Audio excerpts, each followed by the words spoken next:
साहित्य संपदा कला मंचचा हा अभिवाचनाचा रंगमंचीय आविष्कार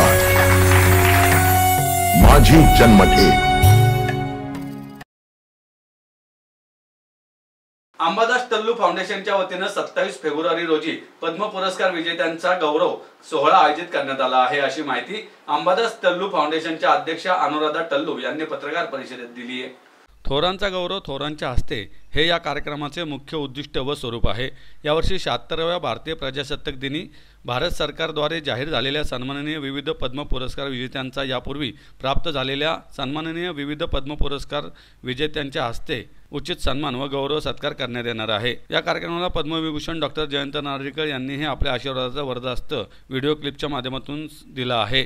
त्याचप्रमाणे ज्येष्ठ अणुशास्त्रज्ञ पद्मविभूषण डॉक्टर अनिल काकोडकर, ज्येष्ठ रसायनशास्त्रज्ञ पद्मविभूषण डॉक्टर रघुनाथ माशेलकर, ज्येष्ठ संगणक संशोधक तथा शास्त्रज्ञ पद्मविभूषण डॉक्टर विजय भटकर यांनीही जाहीरपणे नमूद केले आहे की असा आगळावेगळा हा एकमेव अशा गौरव सोहळ्याचे यशस्वीरित्या आयोजन करणारी अशी ही केवळ महाराष्ट्रातील नव्हे तर भारतातील एकमेव सामाजिक संस्था दिसत आहे।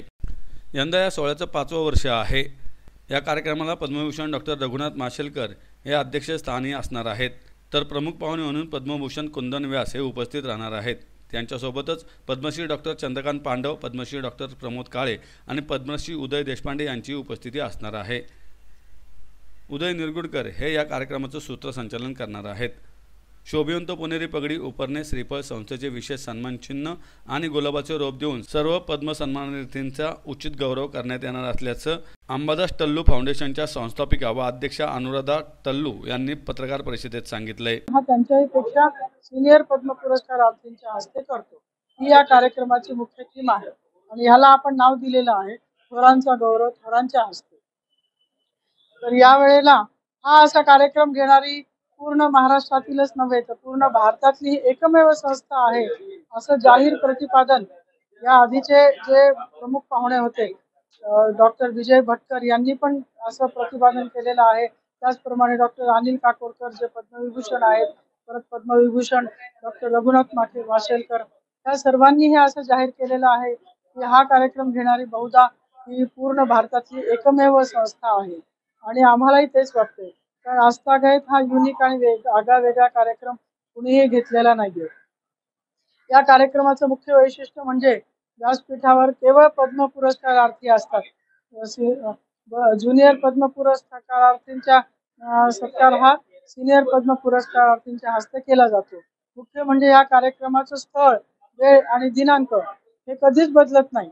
एकच स्थळ आमचं ठरलेलं आहे ते म्हणजे यशवंतराव चव्हाण नाट्यगृह आणि वेळ पण एकच ठरलेली आहे ती म्हणजे संध्याकाळी 5 ते 7:30। मुख्य म्हणजे या कार्यक्रमाचा मुख्य उद्देश असा आहे की या सर्वांनी केलेले कार्य ज्यांना पद्म पुरस्कार मिळालेले आहेत या कार्याची माहिती जनतेपर्यंत पोहोचावी आणि त्या कार्यातून सर्वांना प्रेरणा घेता यावी। दुसरं म्हणजे राष्ट्रपतीच्या हस्ते सत्कार घेत असताना या पद्म पुरस्कारार्थींना तिथं बोलण्यासाठी आपलं मनोगत व्यक्त करण्यासाठी फारसा काही वाव मिळत नाही, परंतु अंबादास टल्लू फाउंडेशनच्या या व्यासपीठावर मात्र त्यांना त्यांचं मनोगत व्यक्त करण्याची अवश्य संधी मिळते। ही एक दुर्मिळ संधी असते आणि त्यांना ते आपण स्वतः कसे घडलो हे जनतेपर्यंत पोहोचवण्याचं एक माध्यम म्हणून अंबादास टल्लू फाउंडेशन हे कार्य करत असते।